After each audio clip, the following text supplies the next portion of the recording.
Hello students, आज हम एक प्रॉब्लम करेंगे और ये कई तरीके से एग्जाम में पूछी जाती है। प्रॉब्लम है दो पिंडों के बीच t समय बाद टक्कर हो रही है। यानी कोई दो पिंड हैं, वो t समय बाद एक दूसरे से टकराते हैं और उससे रिलेटेड प्रॉब्लम है, वो कई बार एग्जाम में पूछी जाती है। तो जब मान लीजिए जब भी कण टकराएंगे तो क्या होगा, वो एक ही स्थिति पर आ जाएंगे। यानी उनका उस समय जब वो टकरा रहे हैं आपस में, स्थिति सदिश है वो दोनों का एक ही होगा। यानी अगर t समय बाद दो कणों के बीच टक्कर हो रही है तो उनके स्थिति सदिश यदि हम एक पिंड के लिए r1 डैश लिखें और दूसरे पिंड के लिए r2 डैश लिखें तो r1 dash should be equal to r2 dash, दोनों बराबर होने चाहिए क्योंकि जब टक्कर हुई है तो दोनों एक ही स्थिति पर आ जाएंगे।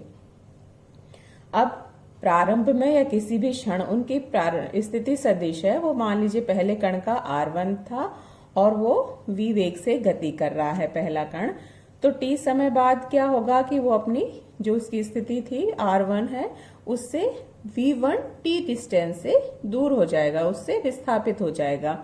यानी r1 डैश इक्वल्स टू हो जाएगा r1 प्लस v1t। ये जैसे r1 था, ये विस्थापन हो गया ए बिंदु पर था प्रारंभ में या किसी भी इस क्षण पर ए बिंदु पर था और वहां से विस्थापित होकर ये सी बिंदु पर आ गया जहां की वो बी कण से टकरा रहा है। तो ये जो विस्थापन होगा v1 गति से कर रहा था, तो ये विस्थापन t समय में कितना हो जाएगा, v1 t के बराबर। तो r1 डैश यानी सी बिंदु पर जहां वो t समय बाद टकरा रहा है दूसरे पिंड से, वो कितना होगा r1 प्लस v1t। तो r1 प्लस v1t ये r1 डैश के बराबर हो जाएगा। इसी तरह दूसरे पिंड के लिए भी लिख सकते हैं कि ये अगर पहले b पर था और फिर c बिंदु पर जाकर a पार्टिकल से a कण से टकराता है तो उसका विस्थापन भी t समय में अगर वो v2 वेग से गति कर रहा था और उस क्षण उसका स्थिति सदिश r2 था, तो t समय बाद उसका स्थिति सदिश r2 डैश किसके बराबर हो जाएगा, r2 प्लस v2t। तो r1 डैश है वो r1 प्लस v1t के बराबर और r2 डैश द्वितीय कण का स्थिति सदिश t समय बाद r2 प्लस v2t। और जब भी टक्कर हो रही है तो वही कि दोनों एक ही स्थिति में है, इसलिए r1 dash equals to r2 dash या r1 dash plus v1t equals to r2 dash plus v2t। ये हमें प्रॉब्लम इस तरह की पूछी जाती है तब हमेशा ये वाला जो पार्ट होगा वो सेम रहेगा कि हमें ये रिलेशन निकालना है, r1 dash plus v1t equals to r2 dash plus v2t। उसके बाद जैसी भी प्रॉब्लम आती है उस हिसाब से हम उसको सॉल्व करते हैं। मान लीजिए प्रॉब्लम इस तरह से पूछी गई है कि यदि किसी क्षण दो कणों के स्थिति सदिश व वेग क्रमशः r1 r2 और v1 v2 हो तो सिद्ध करो कि कण जब परस्पर टकराएंगे तब r1 minus r2 cross v1 minus v2 should be equal to 0। कि फर्स्ट पार्टिकल है उसका किसी इंस्टेंस का टाइम वो स्थिति सदिश पोजीशन वेक्टर r1 है और वो v1 वेलोसिटी से मूव कर रहा है और सेकंड पार्टिकल का r2 और v2 है यही। तो जब टकराएंगे तो ये हमें रिलेशन प्रूव करना है। तो जैसा हमने पहले लिखा ही है वहीं से हम शुरू कर रहे हैं, लेकिन एग्जाम में पूछा जाएगा तो वो हमको जो पहले हमने अभी लिखा है उसको सॉल्व करके दिखाना होगा और ये रिलेशन हम निकाल लेंगे कि r1 plus v1t equals to r2 plus v2t। अब इनको एक ही तरफ ले आते हैं और r वाली राशियों को एक साथ और v1 मतलब वेलोसिटी वाली इसको एक साथ लिख लेते हैं। तो r1 minus r2 plus v1 minus v2 और t को बाहर ले लिया है ब्रैकेट से इक्वल्स टू 0। अब इसमें इस तरह से इसको सॉल्व करना है तो कोई सी भी इसको या तो r1 माइनस r2 से इस पूरी इक्वेशन को मल्टीप्लाई कर दीजिए या v1 माइनस v2 से इसको मल्टीप्लाई कर दीजिए। क्रॉस प्रोडक्ट करना होगा सदिश गुणा। तो मान लीजिए हमने v1 माइनस v2 से कर दिया है तो r1 minus r2 cross v1 minus v2, ये फर्स्ट के साथ क्रॉस प्रोडक्ट किया v1 माइनस v2 का, इसी तरह से सेकंड टर्म है, उसको भी v1 माइनस v2 से क्रॉस प्रोडक्ट कर देंगे। तो v1 माइनस v2 पहले से है, उसका cross product v1 minus v2 और t इक्वल्स टू 0। अब ये हम जानते हैं कि जो क्रॉस प्रोडक्ट होता है, मान लीजिए दो वेक्टर a और b का हो रहा है, a क्रॉस b, तो वो होता है ए बी साइन थीटा। जब अगर दोनों वेक्टर सेम है कि a क्रॉस a ही करना है किसी वेक्टर का, उसी वेक्टर के साथ क्रॉस प्रोडक्ट, तो वो हो जाएगा a स्क्वायर साइन थीटा की जगह हो जाएगा, क्योंकि दोनों एक ही है तो 0 डिग्री, और साइन 0 होता है, इसलिए ये वैल्यू 0 होगी। तो उसी वेक्टर के साथ क्रॉस प्रोडक्ट करें तो जो वैल्यू है वो 0 है। यहाँ ऐसा ही हो रहा है, v1 माइनस v2 का cross product v1 minus v2 के साथ ही हो रहा है, तो ये टर्म है ये 0 हो जाएगी। इसलिए ये टर्म 0 होने पर r1 minus r2 cross v1 minus v2 equals to 0, यही हमको प्रूव करना था। चाहे तो हम इसको r1 माइनस r2 से मल्टीप्लाई कर देते, तो r1 माइनस r2 से मल्टीप्लाई करेंगे तो ये वाली टर्म 0 हो जाएगी, और r1 minus r2 cross v1 minus v2 into t equals to 0 होगा। अब t इक्वल्स टू तो 0 है नहीं, इसलिए वापस से वही रिजल्ट आ जाएगा, r1 minus r2 cross v1 minus v2 equals to 0। तो इस तरह से हम उसको सॉल्व कर सकते हैं अगर ये प्रॉब्लम पूछी जाती है तो। एक और तरीके से इसी तरीके की प्रॉब्लम पूछ ली जाती है कि वहां पर